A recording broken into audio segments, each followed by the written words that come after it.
Peter Stewart. Camberwood, how's it going, man? You Thanks for having me. sexy motherfucker. I'll take it. I'll take it. How are you? Yeah, pretty good, man. How you doing? I'm good. Yeah, this is a good setup, man. I'm excited. Yeah, Had a we're good here. time. We're Yeah, doing it. We're doing it. It sounds really loud in my ears right now, so I'm just gonna. Is your ears really loud? it's a little loud. Actually, yeah. I think it's if we adjust it here. I'm just gonna. Oh, that's better. There we go. Okay. Yeah. All right. Yeah, that's The better. last people that were here must have been a little deaf. Yeah, it happens in old age, man. You gotta look out for that. Yeah. So you're a little hungover today.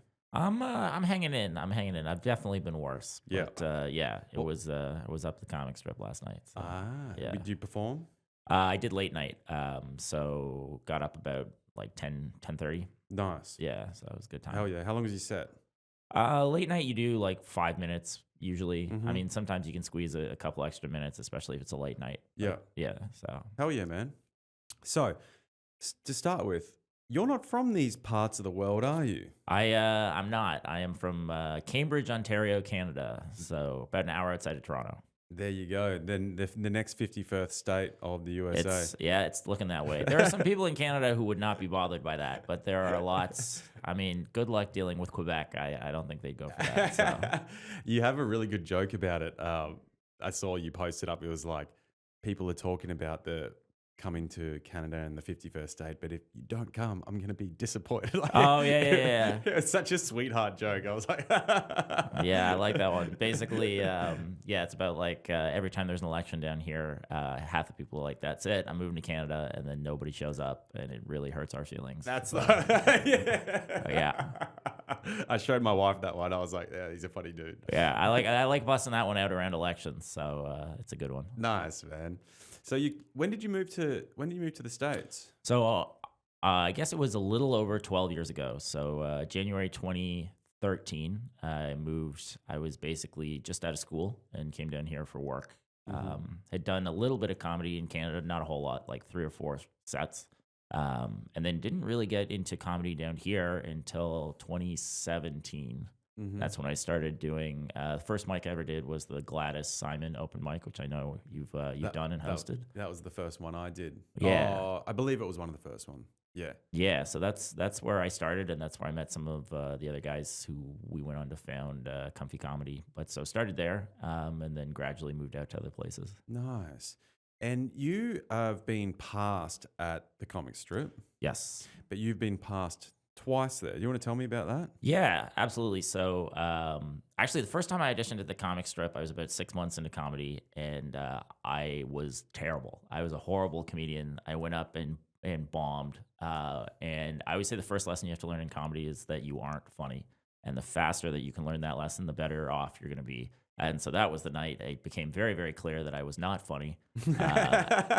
And so then I went home and basically rewrote. Yeah, I just rewrote a new set, which also wasn't very good, but that's kind of what got me on the right path towards actually being a funny comedian. And then so in May of 2019, I got passed for late night.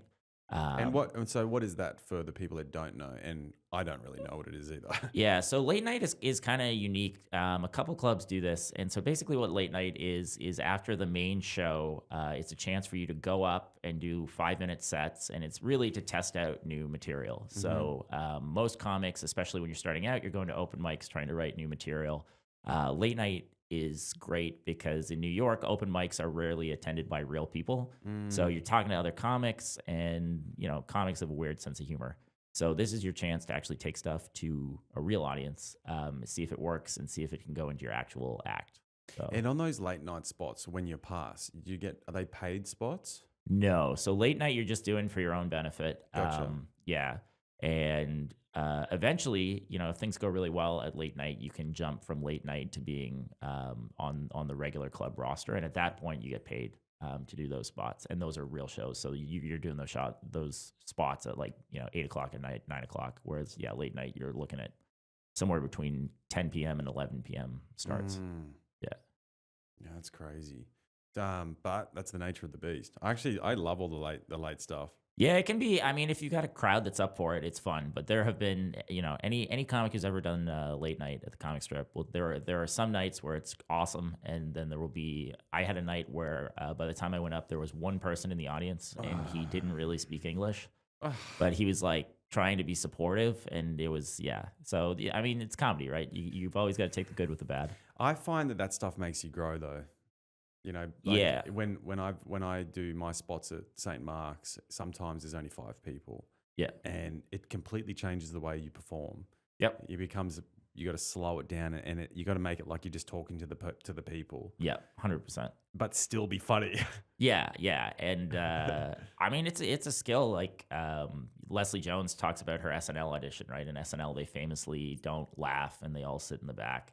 And so Wow, Leslie so you're doing your bits and no one will laugh. at SNL, yeah, yeah, that's how it works. And so Yeah. Leslie Jones was doing late night at the Comedy Store, I believe, in LA, and she got in there. And so a lot of performers get freaked out, right? Because they're used to having a big proper audience. And Leslie Jones was like, "Oh, I've dealt with this before. I know what to do in this Yeah. environment." And it's the same thing. I mean, there are lots of late nights where you'll get like 100 people because it's the leftovers from the previous show. But yeah, I've done many where it's one person, 2 people, 3 people, and Wow. you just learn how to deal with it. Yeah. And then what happened? So COVID hit, COVID hit, and and so did the comic strip completely shut at that point? yeah, they were closed for 13 months, I believe, and so What was happening with comedy in that time in general? Were you able to get spots in other places or? so it was a very very weird time, and everybody took different approaches. I essentially did not do comedy for 13 months. I did not really do any of the Zoom stuff or any online. Anybody who's ever done online comedy, you need the audience to actually be in the room. It's a miserable experience just talking into your microphone trying to make people laugh all over Zoom or something. I have no intention to do a Zoom comedy show. It was I did it once and just never again. And so basically what happened was you're always writing jokes as a comic, right? And you have new ideas, but I got to the point where I wrote, 20 minutes of new material, and because there were no open mics, I couldn't test anything. So I kind of hit the point of like, well, why am I still writing this? I got all this other stuff I need to test out first. So Mm. yeah, I was basically stuck for 13 months, and then came back. And yeah, it came back pretty quickly. And yeah, that's kind of where it started to take off for me a bit more. Um, what also happened over COVID is so all the late night acts at the comic strip at the time there were about 80, and so it used to be you would have to sign up the day before to go up, and it would be very competitive, like guys throwing elbows to make sure you were in because only 10 acts could go up. And so everybody got knocked out, and we all had to re-audition.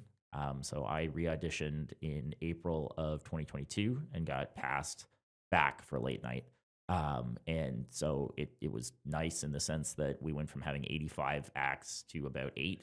So you're getting spots now. Well, yeah, yeah. So you Yeah. could, and you didn't have to sign up the night before anymore. So now you have the ability, if you're a late night comic, you just show up at 8 o'clock on the day of the show, write your name down, and you go up at the end of the show. And sometimes you're the only one. Sometimes there's 5 guys, but yeah, it's pretty good. Amazing. And then you went from getting the late night to getting into the more regular spots. Yes. And was that just a progression of the club seeing you perform and getting to know you and trusting you and knowing that you can hold your own? Yeah, so I definitely think that's part of it. It's a weird one. I will be the first to admit that there was a lot of luck involved. So I think it's one of these things. Anytime in comedy, right? You have to be good because when you get your lucky break, if you are a bad comic, they'll see you and be like, "Well, this guy's not ready." But it's not like they have a book where they're like, "Oh, Peter's been doing this for a year. It's time to review him or something," right? So basically, what happened for me, I was hosting a benefit for a school that I had been booked in to host, and the manager of the club that night happened to be the booker.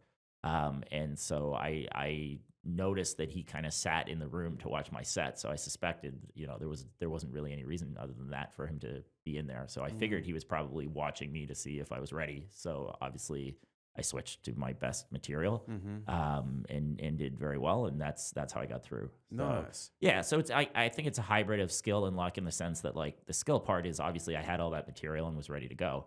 But the luck part was he happened to be the manager that, if he hadn't been the manager that night, he may not have seen me for, 6 months or something. Or so, yeah, in that regard, it was a little bit lucky. And a pinch of delusion, I reckon, as well. Oh, yeah. I I think think this whole journey, you need that yeah. pinch of delusion. I mean, if you think about just the idea of starting in stand-up comedy, you basically think you're so funny that the world needs to hear your jokes, right? Yeah. And like every comic who has ever gone to an open mic had that moment of like, oh, Mm, I'm this funny. Like the mm, world is it's I was like this too. But like there's nothing funnier to me now as someone who's been at it for about 7 years, seeing somebody who's been at it for about 3 weeks, and they come in and they're like, "Yeah, how do I get on the real shows, though, bro? Like, yeah, I'm not like you open micers. I'm like the real thing." And I'm like, I remember when I used to think like that. And yeah, they again, first lesson you got to learn is you're not funny, and then you yeah. can start to be funny. Yeah. But I also think there's a fine line. So I think a lot of people wait too long to get on shows. I think if you've got, I don't think you need to wait. I think uh, you should try, but you should do the shows that are within your reach because there's a lot of shows around the city. There's bringer shows and there's, the industry room at Yep. Broadway. There's a lot of shows that you don't need to be a good comic you just need to have 5 minutes. Yeah. And I think some people are like, I'm going to wait till I get this perfect 5 minutes. I'm like, go fucking go now. Like, yeah, Yeah. it's your moment now. It's like, yeah, just don't be afraid. I think some people wait too long. Yeah, I would agree. I think New York's very unique. Most other cities, open mics are attended by real That's what audiences. it's like at home. Yeah, so you Yeah. can, You're basically testing your material properly straight from the get go. yeah, and I mean, real audiences are always going to be better than other comedians who don't really want to be there, right? So I think, especially in New York, I think that's what makes New York comics so good, though. well, so this is where you come to get good, but it's not where you come to get happy. You know what I mean? Like, Yeah. that's like, this Yeah. is certainly a training ground where you get, you can get very good at comedy if you work hard at it. But like, there is a lot of, you know, it should be fun too. Like we're Yeah. not making a lot of money doing this. Like Yeah. it's got, if you don't love doing it, you shouldn't be doing it. Right? An observation I have as well, there is a downside to only testing your material out in front of comics all the time. Yep. And I think it turns comics darker Yes. that probably wouldn't necessarily be dark comics.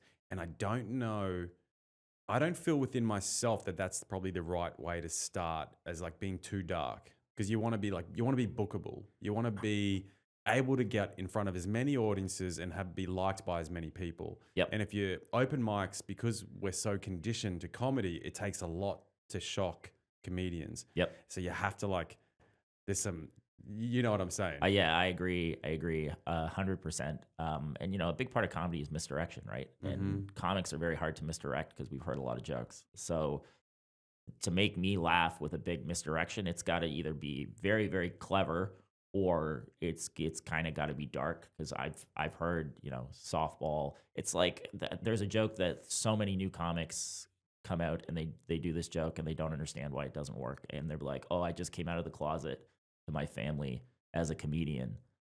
I've heard that joke 500 times from Really? 500. You know what I mean? So like, Isn't it funny that we think in the same way in so many ways? Like there's variations in how we think, but yeah, I've had jokes that have nearly been identical to what other people have said.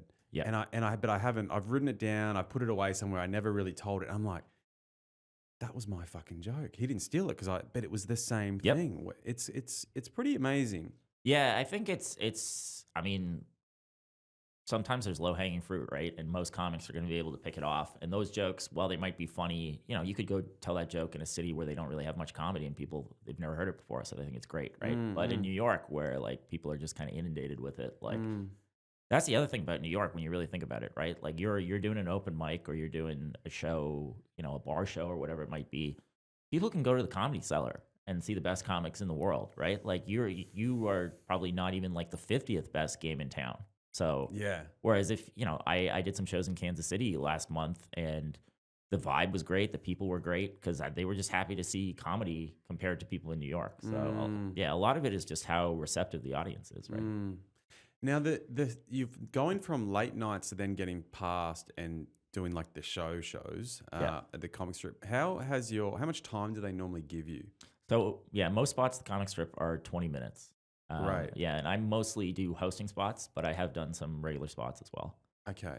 So if you're going from late night to then wanting to get past as like a regular comic, you need to actually have a pretty tight 20 minutes. Yeah, I think you're largely evaluated still on your fives and stuff. But yeah, certainly when you get out there, you better have 20. Mm, And there are some guys who, when they audition, they have a really good five, but they really don't have 20 yet, and mm, they kind of go through the ringer for those first 6 months as they try to shore up and get to 20. yeah. And that's in the comedy world, I would say after your first year, after your first year, you probably have a five. After your first 2 years, you probably have a good five.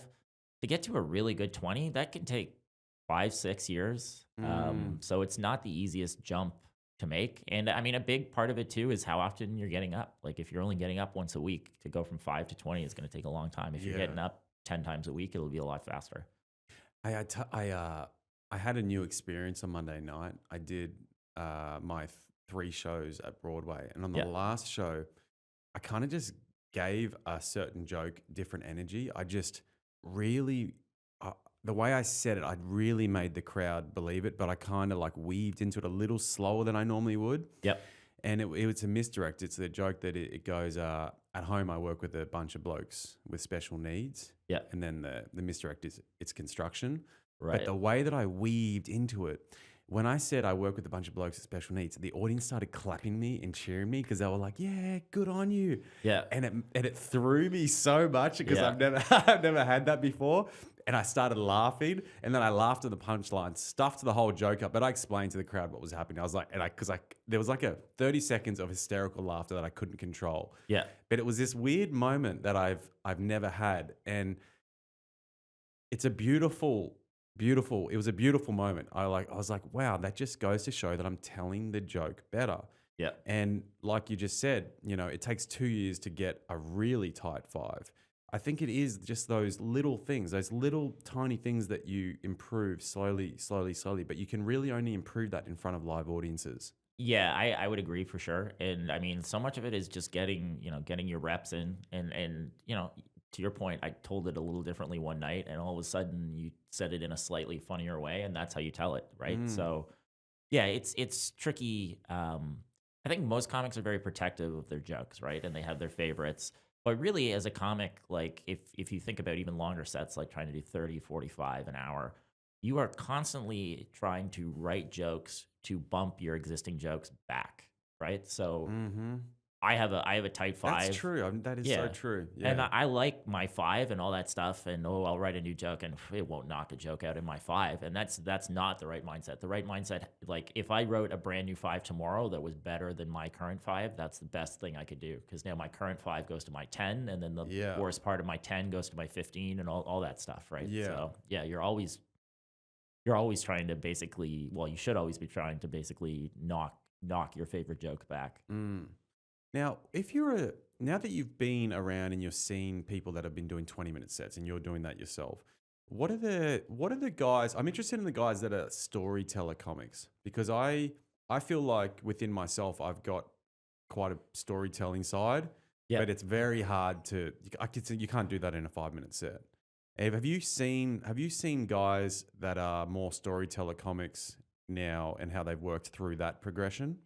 Yeah, so I think telling stories is one of the toughest things to do in comedy, especially when you start out, and especially when you start out in New York. Because again, like your first 5 years, you're judged by your five, right? Mm-hmm. And most audiences, they don't want to sit through a 5 minute story for one really good punchline in 5 minutes. They want 10 jokes, 12 jokes, 15 jokes Course, that hit, yeah. right? I definitely think there's more room for it in a 20, and even things like a callback. So, a callback is basically a joke you would do at the end of your set that references something you talked about earlier in your set. Very difficult to do that in a five because people haven't forgot about what you were talking about because it's such a short period of time. Whereas in a 20, you can certainly do that. Mm, There's a totally different energy to a 20 and even longer sets than that. You're mixing in more crowd work. You're just, in a five, you watch guys on the Tonight Show and it's like they're tripping over themselves because they're like, I gotta get another joke out. I gotta get another joke out, right? 20, you can just relax, go at your own pace. You can build up more rapport with the audience. So definitely, better. I think everyone is better able to do stories in longer sets. yeah, I Yeah. agree. You've just got to get that moment. Yeah, Yeah. yeah, and I'll be honest, I'm not very good at stories. Like, I've tried to write stories in the past at mics and stuff, and usually, sometimes I call it scrapping a joke for parts. So, like, you'll have a 3-minute joke where 10 seconds of it was funny and 2 minutes and 50 seconds of it was terrible. Mm-hmm. And scrapping it for parts is taking that 10 seconds and figuring out where you can use it somewhere else, but the Yeah. rest of it has to go, right? And Yeah. so I've had some stories where individual lines in the stories have survived to my act. Mm-hmm. I've never had a real story survive. Mm-hmm. So Now, what is your writing process? yeah, so this is an interesting one. So I think there are two types of comics. I think there are top-down comics and bottom-up comics. And so top-down comics get an idea for a bit, and they will work on that bit for 3 months, and it starts with the overall idea for the bit, and then they make it funnier and funnier.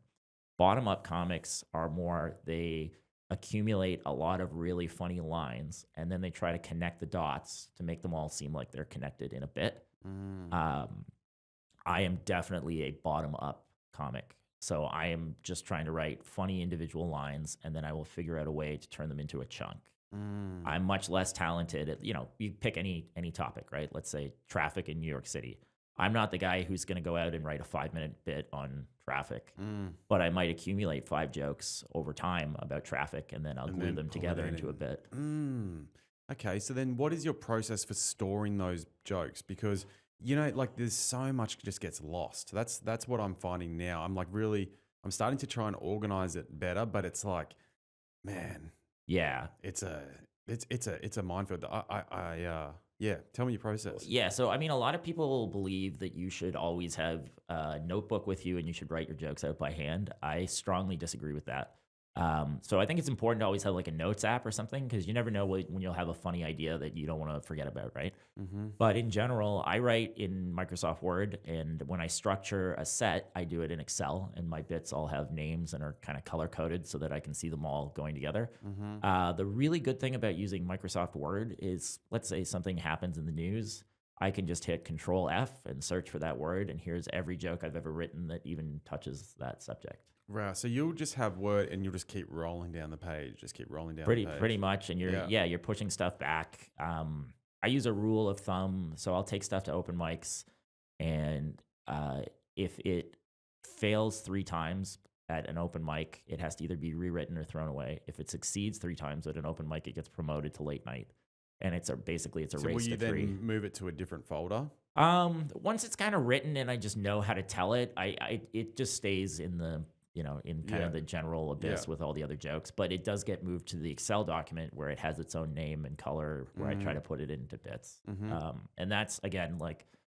some people are able to write a 20-minute set list in like eight lines, right? Because it's 8 bits and they Mhm. know those bits. Whereas mine are more like they're in a 20-minute set, I might tell like 55 or 60 jokes. Mm-hmm. So that's a lot to remember without color coding, which is why I try to Mm. color code them into the various chunks. Yeah, Uh, I'm a color coder. If you see I've just had to do that from work. Like, look at that's my calendar. okay, yeah, I yeah. color code everything because Yeah. you can't. It's just you don't want to read everything. It's like you need that visual prompt and then you're good. Yeah. And then will you work out a set list every time you're doing a 20-minute set? Will you think about it beforehand? Because I'm just doing 5-minute sets, between 5 and 10-minute sets at the moment. And I never even really think about my set list. I just go, whatever. I'm going to try this, try this, try that. Yeah, I would say I normally will take a look, especially for longer sets. Shorter sets, like, especially if you get booked for something at the last minute, you might have 1 or 2 jokes you're going to try out that are new. But in general, shorter sets, I think I can do, without any prep. But 20-minute sets, you want to talk about this, and you want to talk about this, and then you want to talk about that. And there's nothing worse, especially when you just get to 20 minutes. Like 20 minutes is the outside of your range. So one thing that can happen, and this will destroy your set very quickly, is you'll start into a topic and the audience kind of just doesn't like it. So you go, oh, okay, that's fine. I'll shift gears to something else. And then you just missed out on 3 minutes of jokes. Well, you only have 20 minutes of jokes. So now it gets to 17 minutes. You can't go back to that old topic because it doesn't, what are you going to be like? Remember 15 minutes ago when I was talking about this? Like, Yeah. and that's when you'll see guys and they get this look on their face. Kind of, it's a little bit like they're drowning, right? And it's like, please, somebody give me the light because I'm out of material. Wow. Like you can always tell when like you should never end a set with crowd work. It just doesn't make any sense, right? Do it at the start, do it in the middle. Yeah. But you can tell when a guy's out of material, and then all of a sudden he's just like, "So what are you guys up to?" And you're like, "This isn't good. He's in trouble." The energies. If people see that, will they generally try and get them off straight away, or? I don't think there's I don't think there's kind of that much logic. Like certainly when you're the host, right, you're kind of managing the show and giving people the light and all this stuff.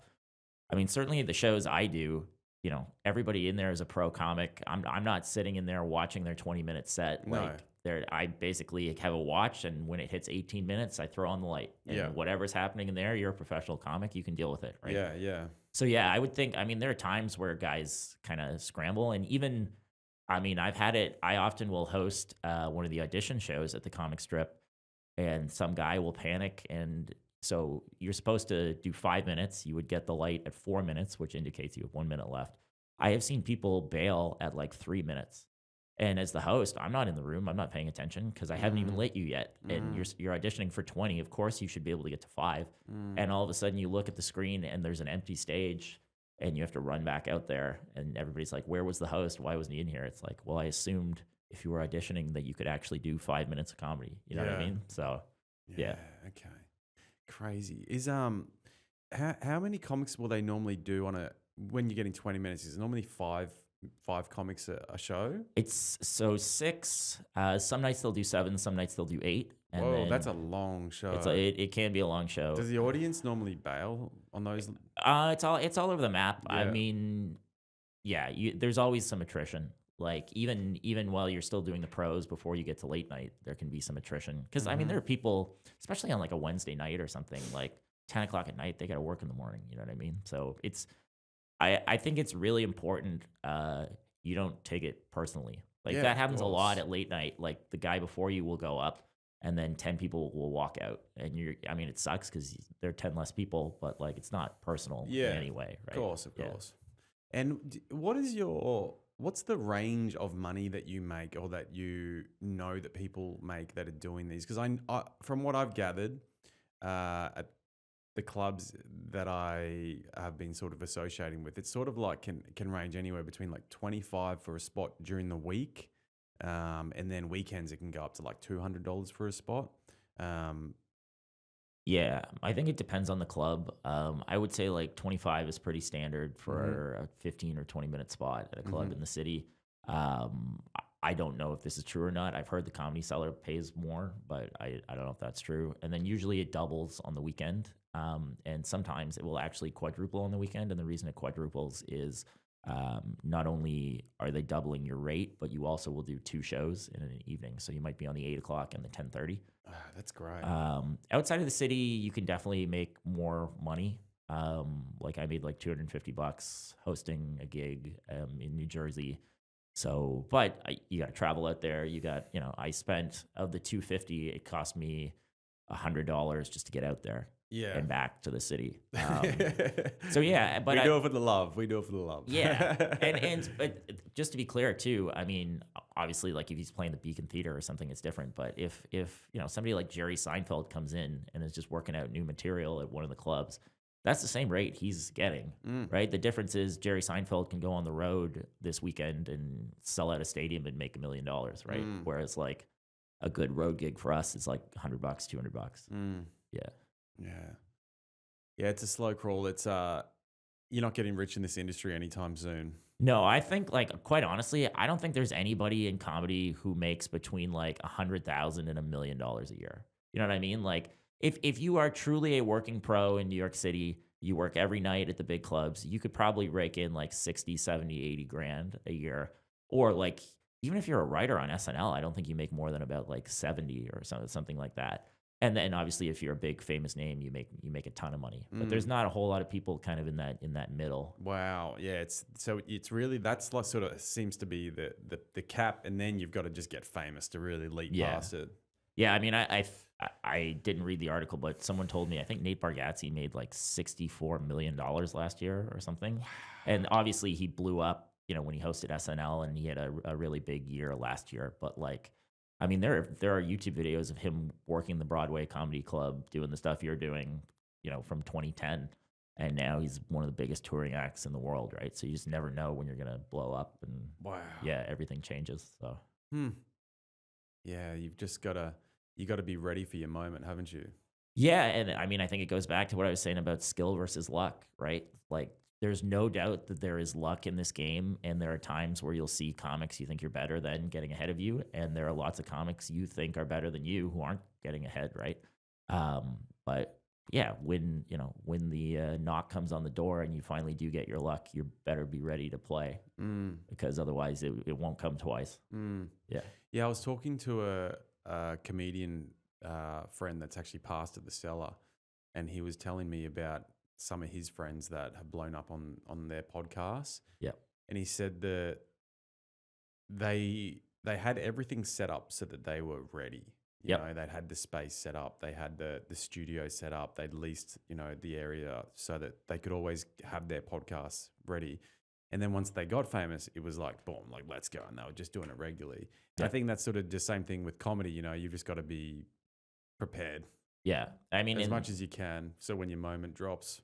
yeah, and there's nothing scarier than having to build something new without a tested audience, right? So to your Mm, point about with podcasts and all that stuff, like having it all ready, I'm sure that took a tremendous amount of work. And there was a long period of time where it was like, is this even going to be viable? Is I anybody going to know. listen to this? But yeah, it's a little bit like you can tell who goes to mics and is really like honing their stuff and who has decided that they only want to do shows because they're fun. Mm, Because, I mean, listen, you got to get new material out. And I think one thing a lot of people don't realize is like 95% of your new material you're just going to throw away. It's not good. mm, And there's a little bit of a stigma about comics who still go to open mics, like they're just not very good. I like open mics because it's low stakes kind of training and testing.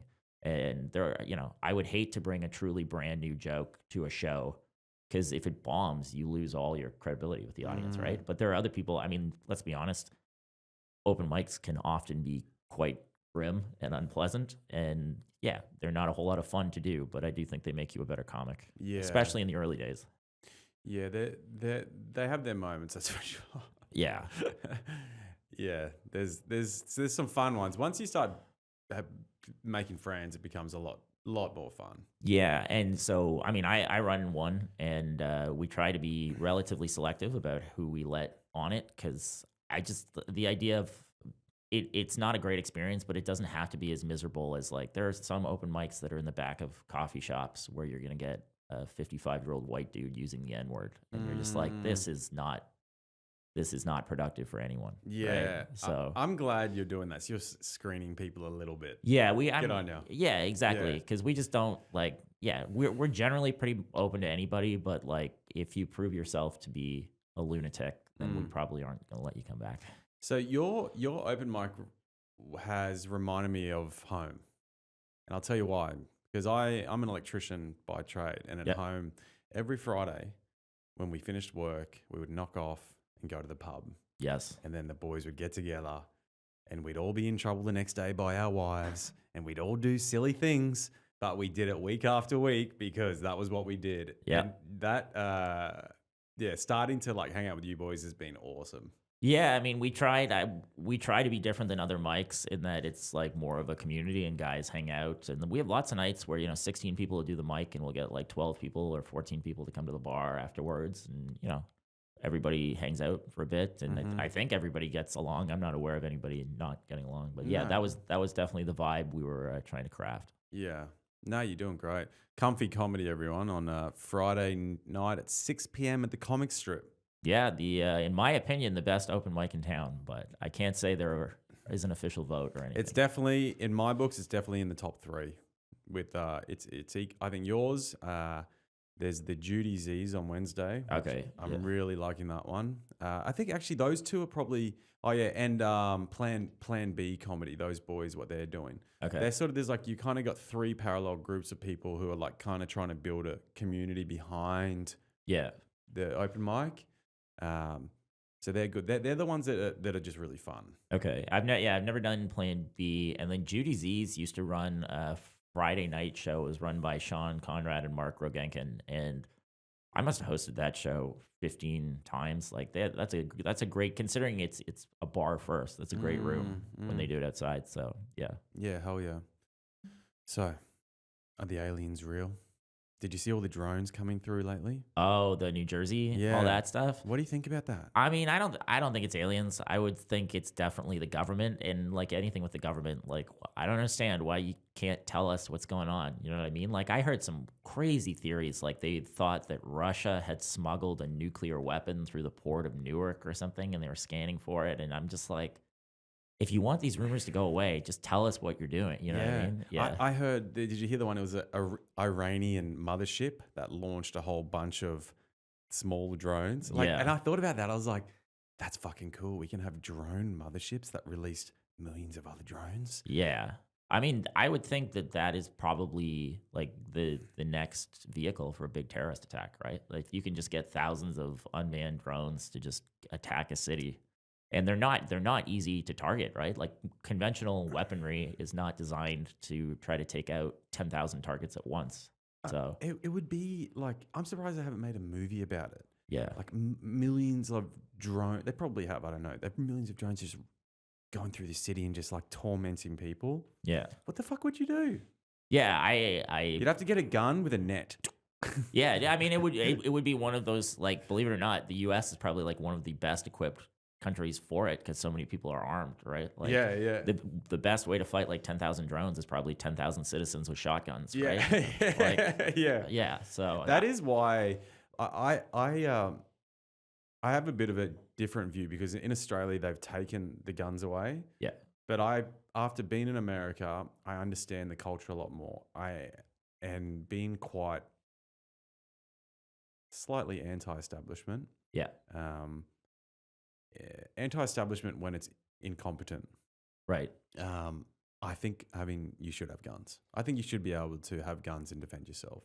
Yeah, it's an interesting one. So obviously New York has the most restrictive gun laws in the United States. Which I kind of agree with in a densely populated area. Yeah. In a way. Yeah. It does make sense to do that. But it was so again when I was in Kansas City, it was very interesting. So Kansas City is a very very interesting city in the sense that Kansas City straddles two states, right? Missouri and Kansas City, and the laws are not the same across the two states on basically anything.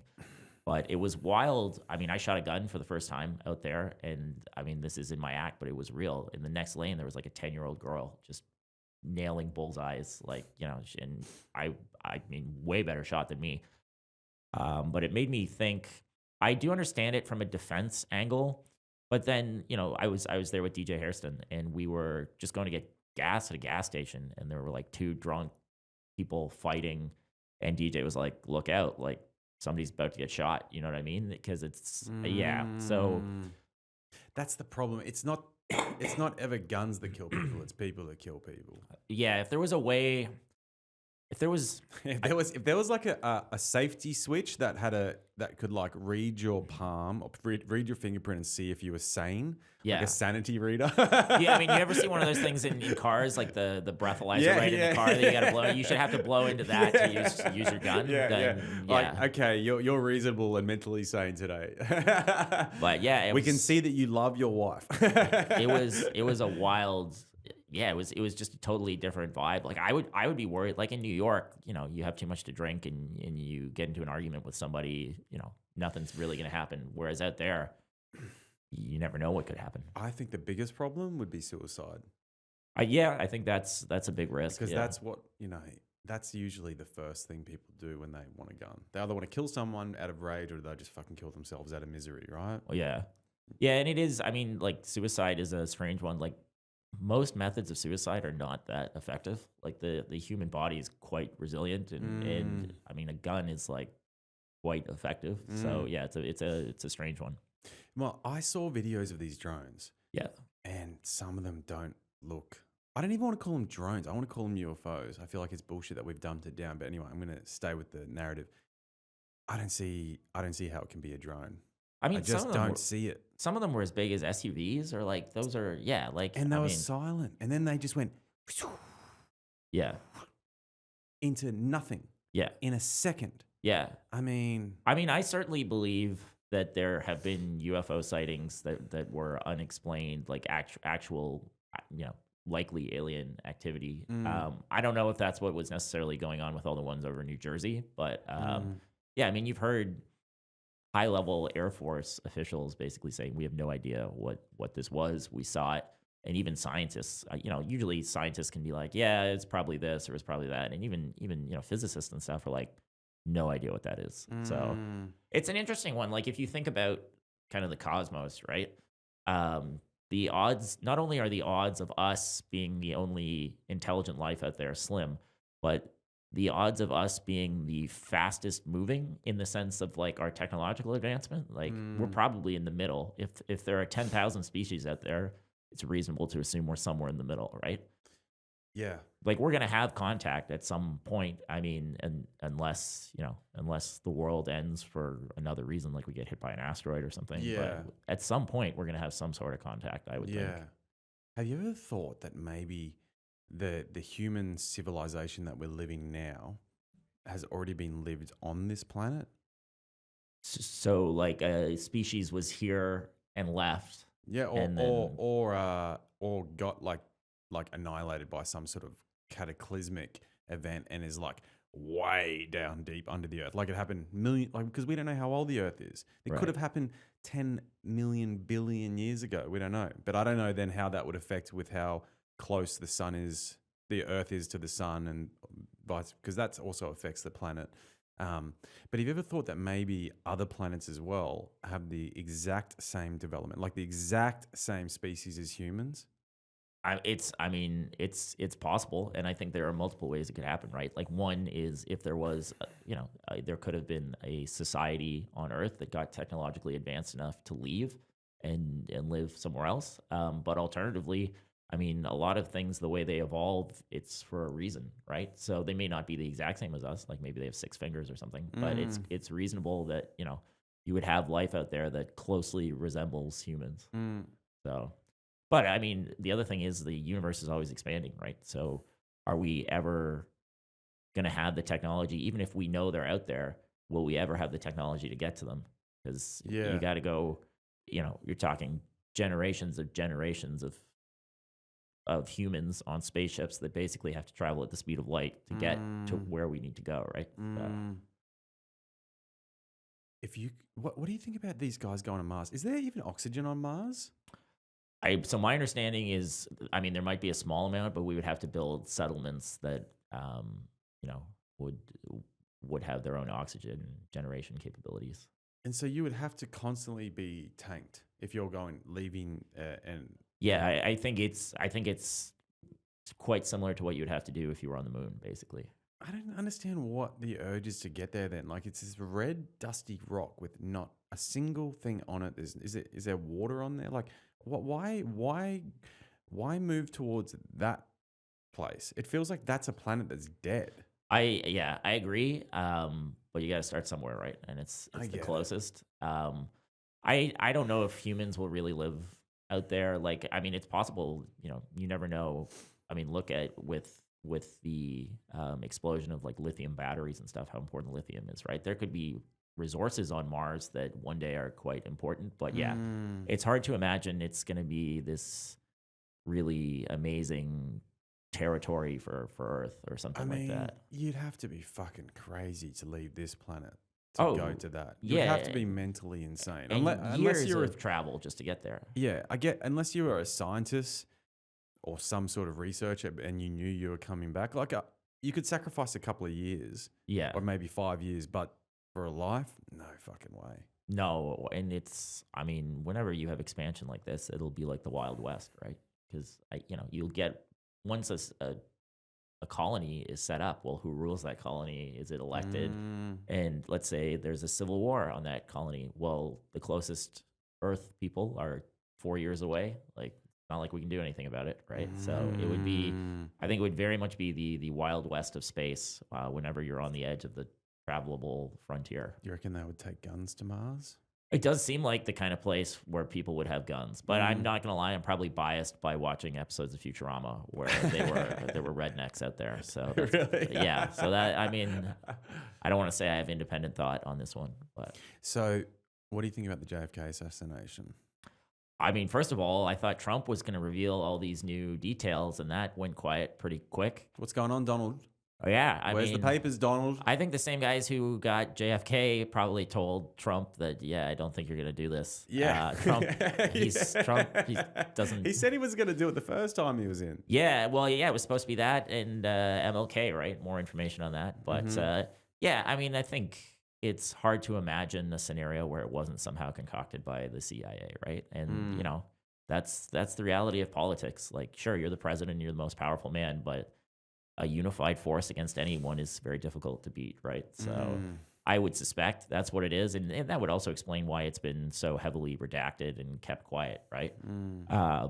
But yeah, I mean, oftentimes people like to pretend that America is like this democratic utopia, and yeah, shady stuff like that can still happen anywhere. It's humans, right? I bet there is so much fuckery going on in every country. Yeah, And we just have no idea. yeah. I mean, and we're just ours is slightly better in terms of the amount of power that the people have. But yeah, I bet there are more similarities between politics in Russia and the United States than people realize. Can you talk about September 11? In what regard? Well, some people don't want to talk about it, but do you think it was an inside job? No, I don't think so. You don't? I mean, I think it was. I mean, so you hear stories about like Cheney sending out the Air Force that would have defended and stuff like that. I mean, a lot of life is coincidence, right? And it just happened to be. But no, I don't think that was an inside. But what about the job. explosions? That's the one thing that I can't. That I just can't get my head around. Like when you do get into when you watch a few movies about the conspiracies of September 11. I don't know if you have or not. The common thing is the explosions, because as it was going down, it was like a controlled demolition, like doof, doof, and the floors were blowing out. Yeah, so that to me is the one thing I just cannot get my head around, because I'm not an engineer, but I just can't see how a side impact on a plane can bring a whole building down to the very fucking ground. Like maybe halfway, I don't know, maybe a little bit. But just and then, just those things. I mean, that needs to get explained to me. Yeah, so I mean, the only explanation I've heard is that essentially, so let's say the plane hit on the 80th floor, and there were approximately 40 floors above them and 80 below them. So once that first layer of steel that's basically holding up 40 floors, right, 40 stories.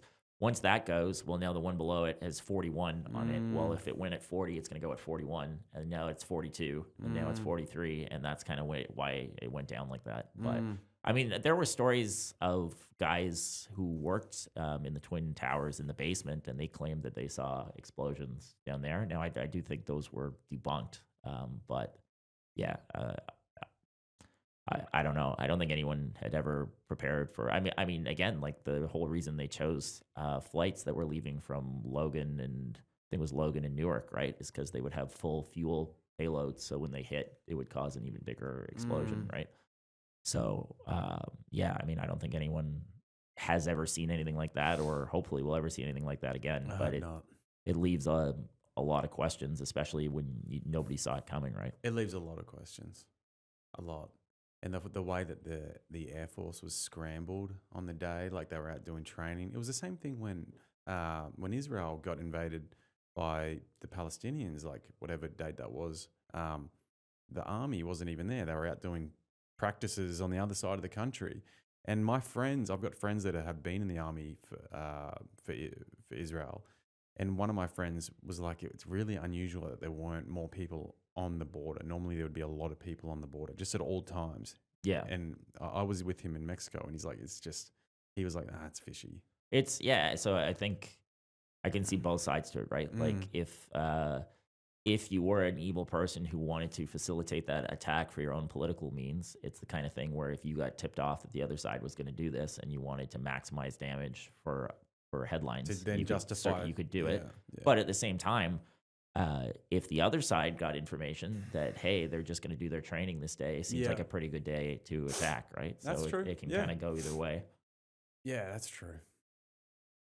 Yeah, I mean, all this stuff is quite shady, right? And I mean, some of it, I often think there's a good South Park episode about this, but people often assume that like the government is evil and can control the world, and in reality, the government might want you to think that, but a lot of the time they're just standing there with their pants down, like we didn't see this coming. Why would you think Yeah, we knew this was coming? I believe that entirely. Yeah, Yeah, I do. I don't think. Yeah, it would only be a few. If it was if the conspiracy was true, it wouldn't be the whole government. It'd be just a very small group of people within it that have. Yeah, but anyways, what about the pyramids? pyramids. I'll on this one. I know very little about the pyramids. Oh, really? I did see something online that said Cleopatra lived closer to the existence of the iPhone than the building of the pyramids, which I would have never known. Say that again. So when Cleopatra was alive, Yeah. she was closer in time to the invention of the iPhone than she was to the building of the Great Pyramids of Giza. So they are very, very old structures. Wow. Yeah. Wow. Or Instagram was lying to me. Also a possibility. Yeah. There's only two possibilities on this one. And yeah. What I found is amazing. That is amazing is the accuracy. Like the fact that they had like to the millimeter length, length, and then that then lined up with this pyramid, and that then lined up with this pyramid, and that then these pyramids then line up with the solar system, and then they line up. It's just amazing, and it's also amazing that it seems in like every ancient civilization there was a pyramid, like the Aztecs, the Incas, in ancient like Asia. There's lots of pyramids as well, all through Indonesia. Um, it's a bizarre thing that humans have. It's like going back to humans making the same joke. There's something in humans that is inherently similar without even having to associate and communicate with each other. We still form the same ideas, Yep. regardless of what our surrounding is. And it's a kind of a beautiful thing, but super strange. Yeah, I mean it's an interesting one, and so some background on me. Like other than a stand-up comic, I'm also an actuary, which is essentially a mathematician, right? And so the mathematics in ancient Egypt, I would argue that mathematics is discovered, not invented. But they made some incredible discoveries. Like they were able to approximate pi as 22/7, and of course, in reality, it's 3.14. I mean, that's quite good for ancient Egyptians, right? And so I think the development in mathematics, not just in Egyptian society, but in ancient Chinese society, in Aztec society. So I think that's why you see so much similarity, because humans were starting to figure stuff out, and then they were able to include that in their architecture and things like that. So, yeah. Yeah. Have you got any conspiracy theories? Trying to think if I have any. Can't think of any off the top of my head. But I heard an interesting one. And so I will preface this by saying when he said it, he said, "I know this is going to sound like a conspiracy theory." Okay, but so Shane Gillis, right, who obviously very famous, successful comedian. So that for those who don't know, this is the guy who was on SNL or was supposed to be on SNL, and then about 4 days later, they dug up some podcast where he used a slur, and they fired him. And it was very interesting. I heard him say on a podcast that it didn't really make sense for this to be as big of national news as it actually was. And it came out right around the same time as the Epstein stuff. And so the conspiracy theory, I guess, is that Epstein had connections in the media, and they were trying to do anything to try to hush and turn the news cycle over, which is why it got blown so out of proportion. So I don't know if that's true or not, but again, kind of makes sense. A guy like Epstein would probably have connections to the media. I wonder why they haven't released all the flight transcripts. Powerful people who don't want things, it's the same thing with the Diddy parties, right? If there were some names on those Diddy party lists they didn't want out, I think one day we'll find Diddy, he will have hung himself. Yeah. Yes. That is one I will get behind. There is no way Jeffrey Epstein killed himself. There is no way. Fucking way. He was going to squeal, man. That was all it was. Yeah. No, that's definitely a conspiracy theory. I'm 100% behind. If you look at the life of Jeffrey Epstein, he didn't come from money. he was a university professor, so he's not a rich man. And then he connects with that billionaire, whatever his name is. I don't know. I'm sorry. And he essentially works for this billionaire for several years.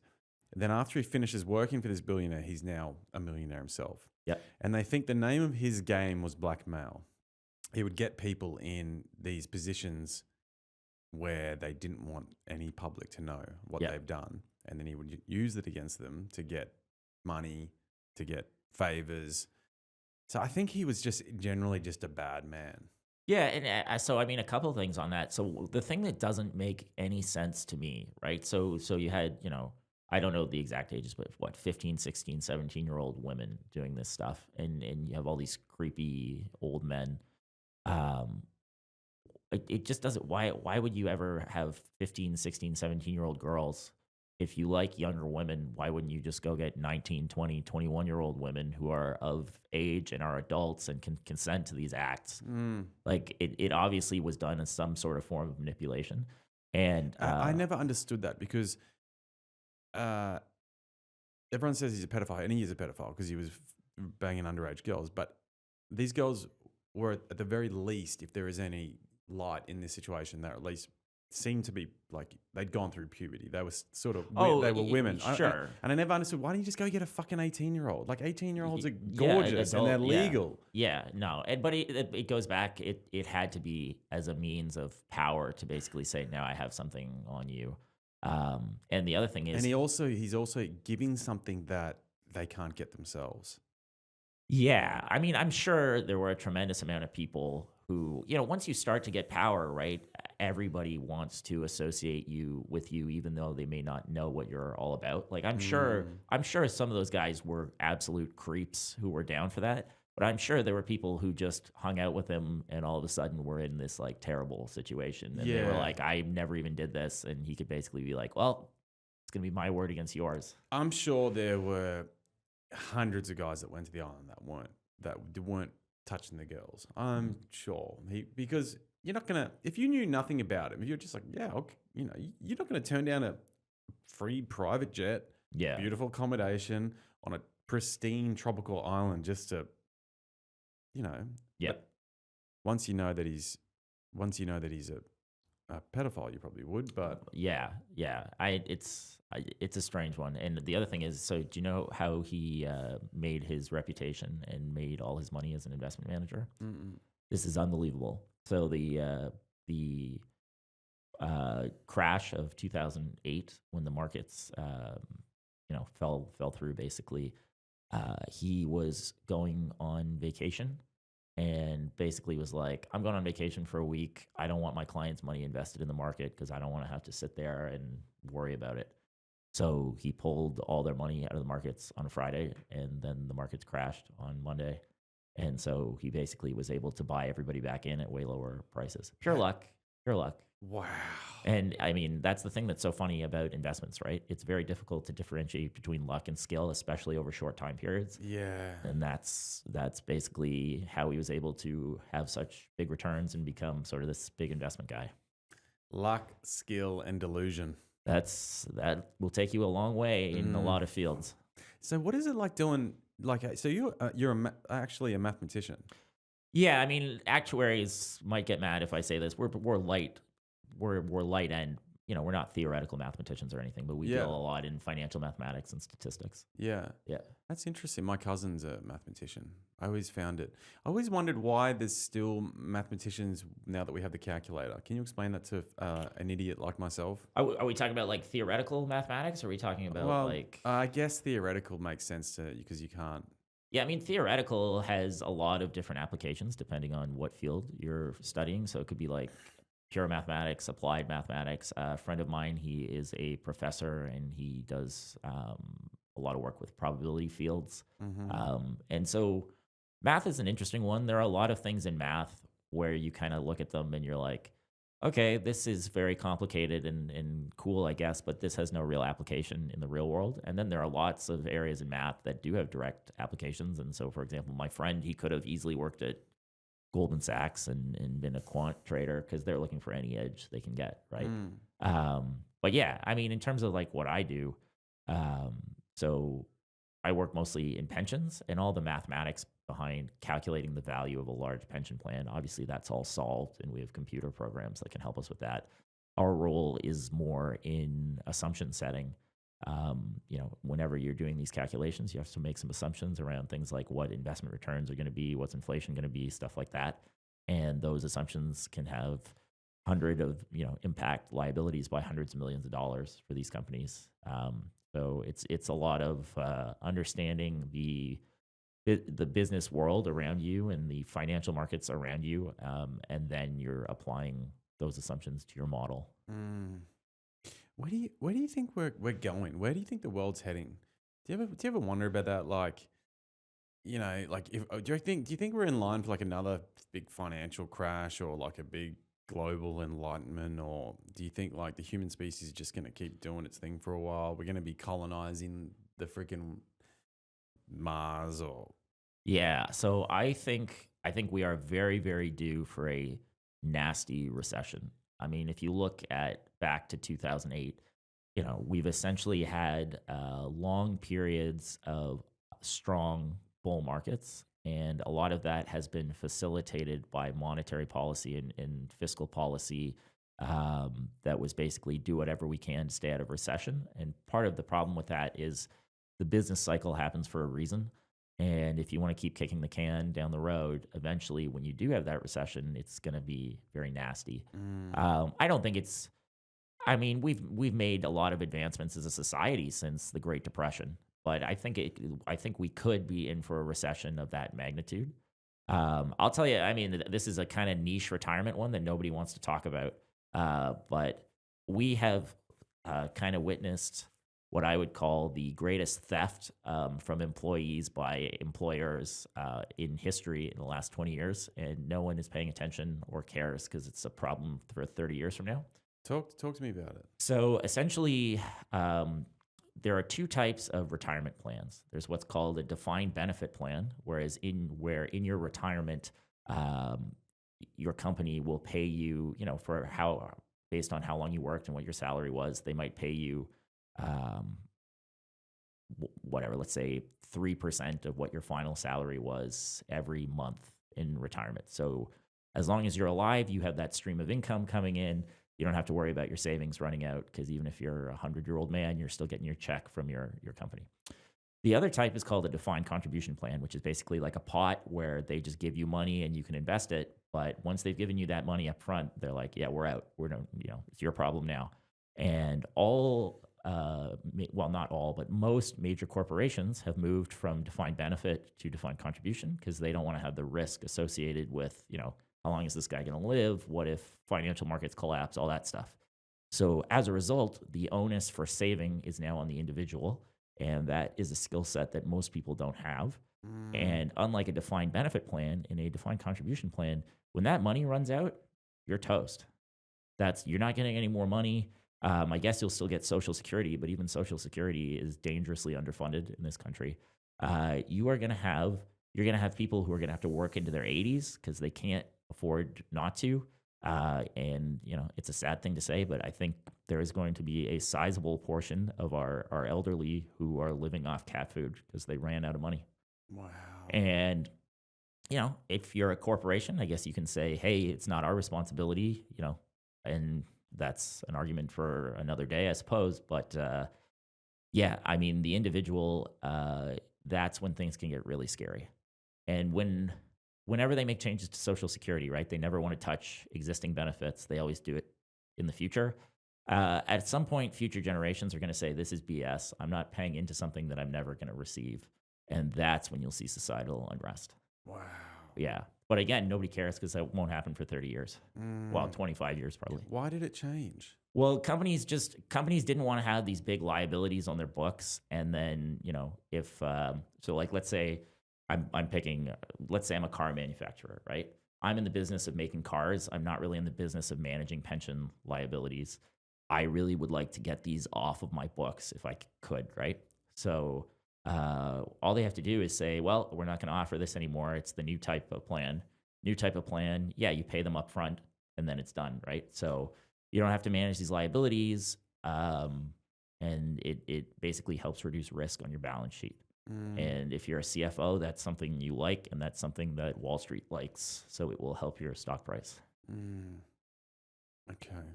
So what can be done if people were to actually be able to change this? If from the human side, from the individual side to then the collective side and then the business side, how could you actually change this and make it a better system? Yeah. So the best thing you can do if you are an individual in this situation is educate yourself on the basics of investing.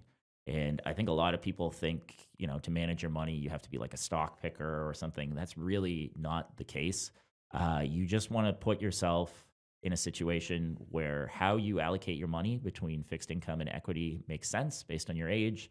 And other than that, I mean, a really great investment strategy is if you just took all those contributions and put them in the S&P 500 and never even looked at your account until you retired, you'll probably be in pretty good shape. Mm-hmm. It's when people try to get cute and try to do, they get some sort of scheme, or, you see a lot of this with like meme coins and stuff in crypto, right? Or GameStop, like, oh, I'll invest in this and I'll make a killing, and then Well, I'm a fault of that. So I went down that trap. I sold a property, put a couple 100,000 into crypto. yeah, I lost about 150,000, yeah, because it's and it's dangerous stuff. it never recovered. I had to walk away with that money or let go of that money, I should say.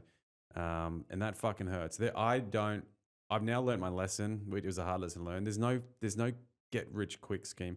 You can, if you're going to play those sorts of games, you have to fucking know what you're doing. And Yep. you got to be watching vigorously. Like you got to be almost a day trader to be doing that sort of shit. If you want to do like if you're expecting to like buy in and then get this big bull run, like you're fucking kidding yourself. Very few people get lucky. Very few people pick the day before the market's going to crash to pull out all their stocks. Yeah, 100%. And the markets can easily be manipulated with like pump and dump Yeah. situations. And so again, as an actuary, I know a lot about statistics. And so one thing you will never see me do is go on a site, a gambling site or a sports betting site. You never want to be the dumb guy at the table, or the person basically, when the person you're against knows a lot more about what you're betting on, because I mean, markets can be manipulated very easily, and even if it's illegal, it could take years for that to come out and be prosecuted, and you're still going to get pennies on the dollar for what you would have made. So Mm. there's no way I would ever advise anyone to put their retirement savings in things like that. Equity markets, fixed income markets, we have the SEC to protect these things and try to protect the end consumers. Um, yeah, I think it's just so natural for people to want to get rich quick, because who wouldn't want to Yeah. get rich quick? But in the end, a lot of this stuff is just making smart decisions over time and knowing that your money will accumulate. Mm. Now, what could people do in the collective to actually change? Is there some sort of do you think there should be some sort of law that should be brought in to actually protect us? Yeah, I like from. Are we talking about like the crypto stuff? Or are we talking No, more I'm about the talking about what retirement you're stuff? going back to what you're Yeah. saying. So I mean, there's basically three pillars of how you can save, right? Like the government can provide savings to its citizens, the individual can save their own money, and then your employer can help you save. And so essentially, as risk has shifted away from the employer to the individual, that risk likely will not be able to stay with the individual, and it's all going to end up with the government, right? And that's Mm. why that puts a lot more pressure on things like Social Security. And if they blow up, Social Security blows up, that's the kind of thing that could trigger a revolution, right? Mm. So, What would happen? What the hell would happen then? well, it very quickly becomes a question. Somebody has to be disenfranchised, right? You either have the older people who paid into the system and are promised benefits that are too rich, and that's what's dragging the system down. So you've either got to cut their benefits, or you've got to have the working population contribute more but get less. And those are not easy decisions for anyone to have to make, but realistically, somebody's not going to be happy, and that's when it all will blow up. Do you And think do you think there could ever be a day where humans, the way we interact with each other, isn't trying to form some sort of currency? It is just simply an exchange of interaction. So, for example, you do your job, Yeah. no money comes into your bank account. Yeah. But then when you go to the shops, you take whatever you want. And it's this trust thing. I've often thought, I actually have thought pretty long, deep, and hard about it, especially when I've done sort of my own like psychedelic depths. Yeah. I like to often take a small amount of psychedelic substance, whether it be like ketamine or mushrooms or something, and then I just meditate. But I've often thought it just doesn't make sense long term, the business model of what humans are developing for themselves, the way that we've structured society. It doesn't make sense. It is just inevitably going to collapse. The only way a society could not collapse would be if you don't rely on any one thing, especially some sort of currency. I don't know how that would ever work though. How, because the thing is, it would need to be fair. That you're almost talking like communism here. Yeah. And I don't know if the other side of that is, it sounds good in theory, but are we smart enough to be able to actually manage and implement a system like that and then follow it through? And then that's the question. I don't know if we are, because I think inside the part of the human psyche is a very self-destructive part. I think there's like I don't know if I sort of view it as like a yes, two yeses, one no, like two positives, one negative. I think like the human species, we have like, we're designed to take two steps forward and then one step back. That's like the way we have to kind of Right. learn. So I don't know. Yeah, I don't know if we could ever have complete teamwork in that sort of sense. But what's your thoughts? I think it's a tricky one because you still need to have some sort of incentive systems in Mm, place.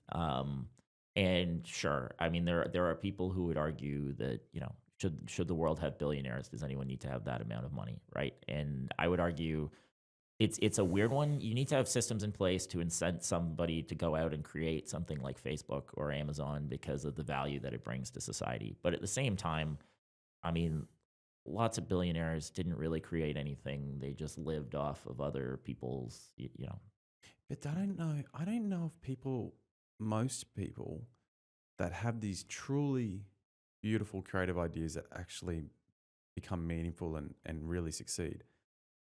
I don't know if that idea came from any sort of incentive. I think that idea, that initial hatchling of an idea, was a gift. And therefore, does the incentive method need to be there? right. I'm just I questioning it. see I'm what not you're saying. sure. Yeah. I think it It would depends take on. it would take a complete different reframe of the human psyche, and maybe like a lot of people say that we're the vibrational frequency that we're in now Yeah. is one that like we're due for an upgrade. The human psyche is due for a revolutionary upgrade in the frequency that we're at. And if we do that, we would all think differently. It would be like basically a global spiritual enlightenment.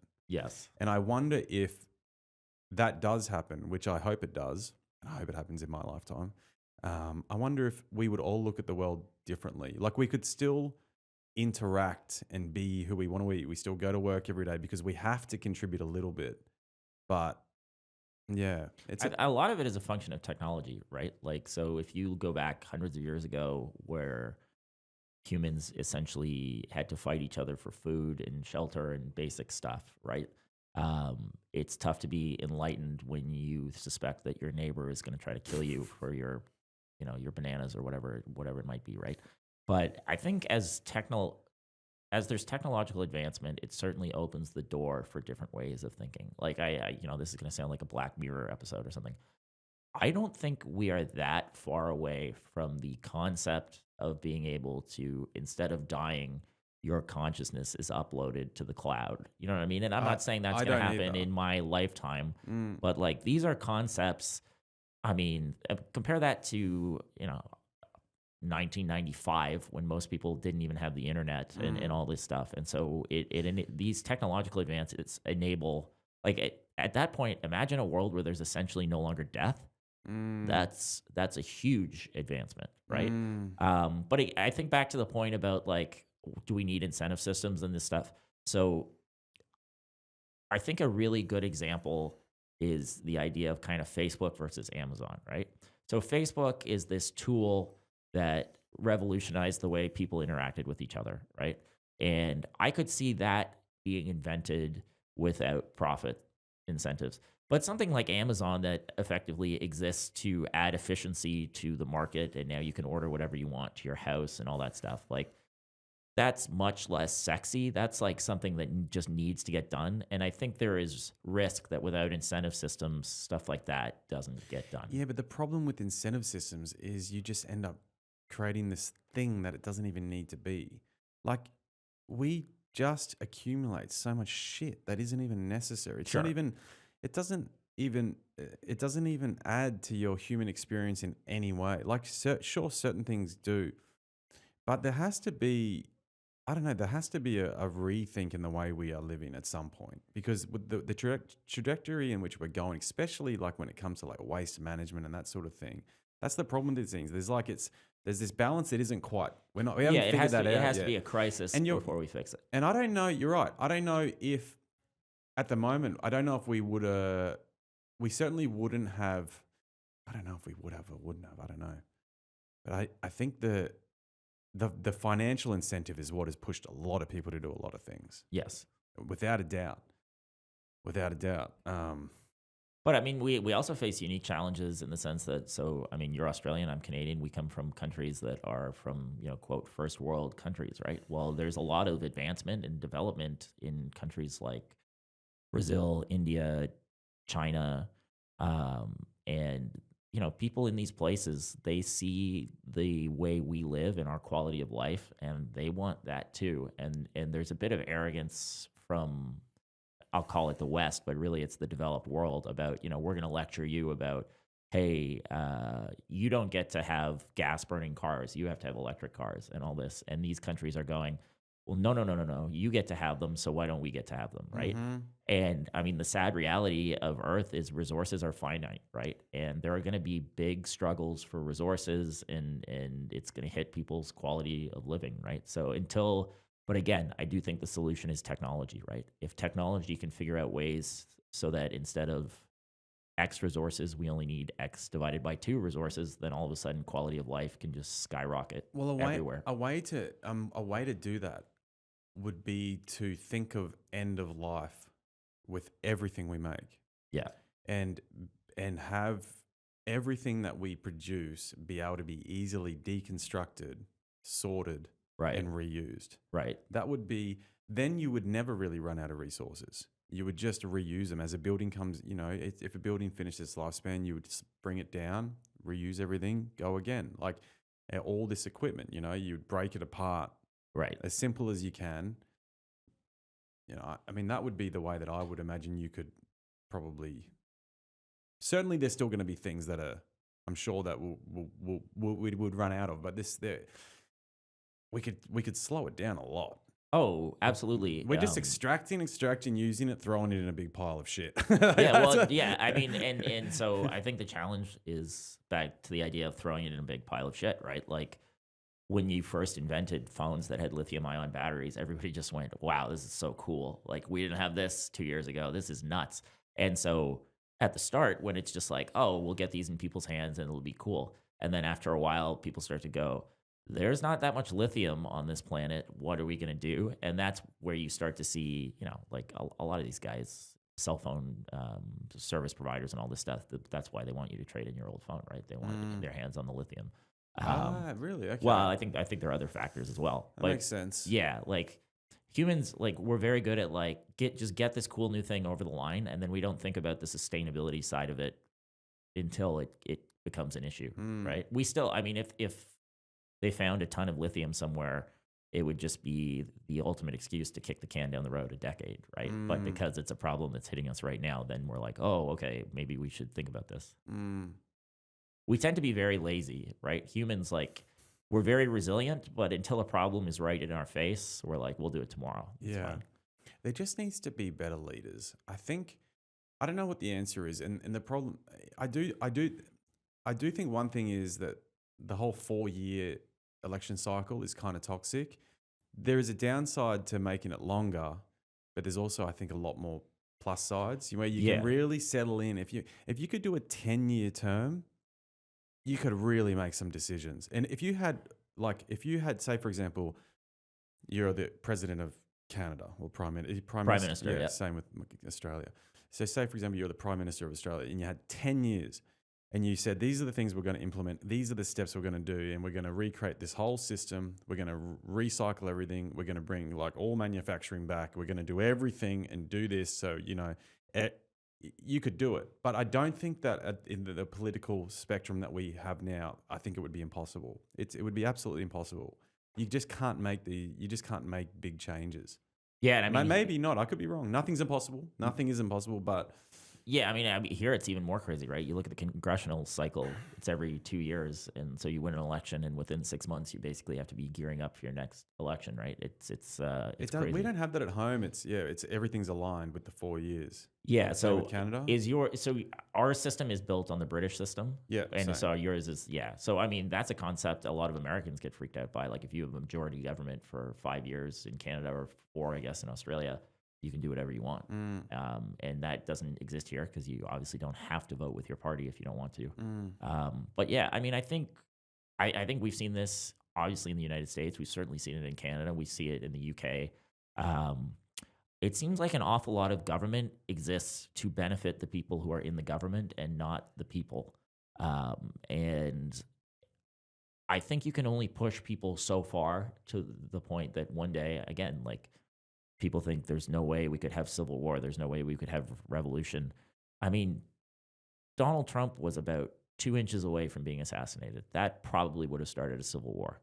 And that is, the damage that can do to a country. That would have is- broken the is heart of shocking. this country. That would have Yeah. been so fucking awful because if there's just half the country absolutely adores him. Yeah. It would just be heartbreaking. I really hope that never happens. It's not. Yeah. There's no good can come out of that.